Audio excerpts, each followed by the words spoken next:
बारदोंसै फैगौ बिसायख'थिनि गुदुं बार।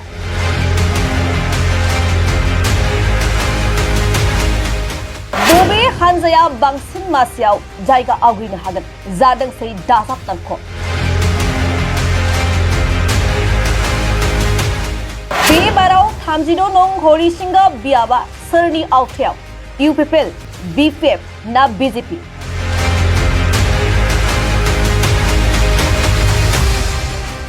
गिबियाव नैबे बाथ्राखौ एसे नोजोर हो। हरिसिंगायावथ' बिपिएफआ नाम्बार 1 पजिशनाव दङ। दिनैनि तारिखाव बिपिएफखौ हरिसिंगायाव फेजेननो हानाय माने गोहो जों नुवाखै।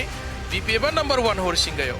आरो हरिसिंगाखौ दिनै गुबुन गुबुन माने राजखान्थि हान्जाफ्रा जेसेबां पलिसि खालामा मानो बेखौ फेजेननानै खुनु सक्ति गैला। जोंना ग्रासरुट लेभेलाव हरिसिंगाया माने जोबोद मजबुत जानानै दङ। रायजो राजाफ्रा थांनाय 2020 सनाव परिबर्तननि थौजों बिटिआर सुक्तिनि थौजों बेखौ गोबां फोथायनानै माने इउपिपिएल दोलोखौ देरहादोंमोन।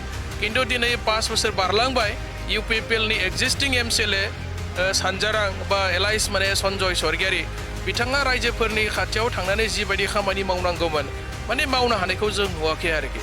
दा बेनिखायनो दिनै रायजोफोरा बिथांखौ दिनै एक्सेप्ट खालामला। बिपिएफ हान्जा फैफ्लेनब्लासो माने जोंनि बे ओनसोला जोंनि बे समस्थिया जौगागोन बे खोथाखौ दिनै गोबां माने गामि ओनसोलफोराव रायजोफ्रा रायलायो आरो। बिरु बिपिएफ लाइमोन गांखंनि आफादगिरि रिन्जय बर'नि बायदिब्ला फैगौ बिसायख'थिनि उनाव हरिसिंगा बियाबा बिपिएफ हान्जानि आवथायाव थांगासिनो दं। बोसोर हरिसिंगानि रायजोफ्रा माने डेभेलपमेन्टनिफ्राय डिप्राइभ जानानै दङ। दा बेनिखायनो दिनै एक्जिस्टिं एमसिएलए सानजारां बिथांखौ दिनै रायजोफ्रा एक्सेप्ट खालामला। आरो बिथाङा एक्सुवेलि इउपिपिएलआव दंना गैया मालाबा जोंहा सन्देह जायो आरो। मालाबा रिजाइनबो होब्रबलाबायो, मालाबा रिजाइनखौ 24 घन्टानि उनाव आरो उथायब्रबनानैबो लायो। दा एक्सुवेलि सानजारां होनाय बे मानसिया एमसिएलएआ माने इउपिपिएलआव दंना गैमारा जोङो मालाबा बिराद सन्देह जायो आरो। रिजाइनबो होब्रबलाबायो, उथायब्रबनाबो लाफिनलाबायो दसेनो। दा बिथांनि जि माने मनोभाब गोसो जों बेखौ माने हमना मोननाया जोबोद माने गोब्राब।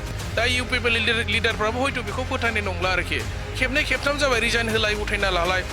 दा एक्सुवेलि बिथाङा इउपिपिएलनि जानानै गेलेगोन ना दस्रा माने हान्जानि जानानै गेलेगोन बे खोथायाबो दिनै माने क्लियार नङा आरोखि।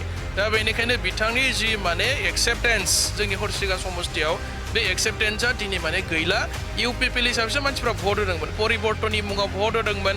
बै समाव बिटिआर सुक्ति जाबाय, माने गोबां न'खर साख्रि होनायनि खोथा बुंदोंमोन, सेल्फ हेल्प ग्रुपनो 75,000नि खोथा बुंदोंमोन। जोंनि बे हरिसिंगानि समस्थिनि सिङाव थानाय Ambagaon NIT national institute of technology गायसननाय माने टेक्निकेल कलेज गायसननायनि खोथा बुंदोंमोन। किन्तु दिनै मोनसेबो जाफुङाखिसै आरो खोथा होनाय बायदि खामानि मावनो हायाखै बिथांमोना। दा बिनि थाखायनो रायजो राजाफ्रा दिनै परिबर्तन नागिरफिनदों आरो बिपिएफआनो साबसिनमोन। हाग्रामा महिलारियानो माने बयनिख्रुइ माने गोहोगोरा दैदेननो बिटिसिखौ सामलायनो हाग्रा सासे माने स्किल गोनां मानसिमोन। बे खोथाखौ दिनै माने गोबां रायजोफ्रा माने सरसा खालामो आरोखि।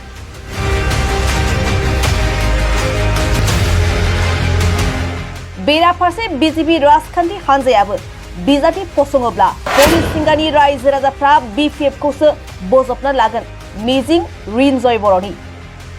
बिजेपियाथ' बिजेपि गावसोर नाजागोन, किन्तु बिपिएफ हिसाबै रायजोफ्रा बिपिएफखौसो एक्सेप्ट खालामो, बिजेपिखौ एक्सेप्ट खालामाथ'।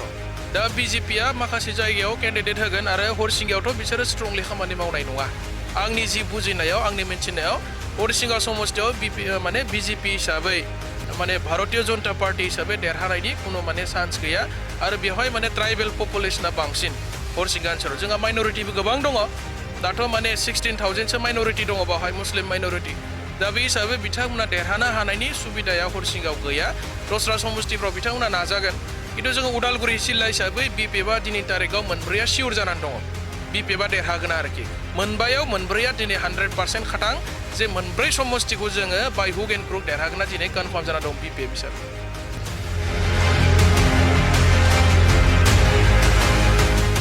फैगौ समाव सोरनि जादुनि लावथिया बांसिन खामानियाव होगोन बेखौ समासो नुसिगोन। उदालगुरिनिफ्राय केमेरा पार्सननि हेफाजाबाव सोरांसार बाग्लारिनि रिपर्ट बड'सा।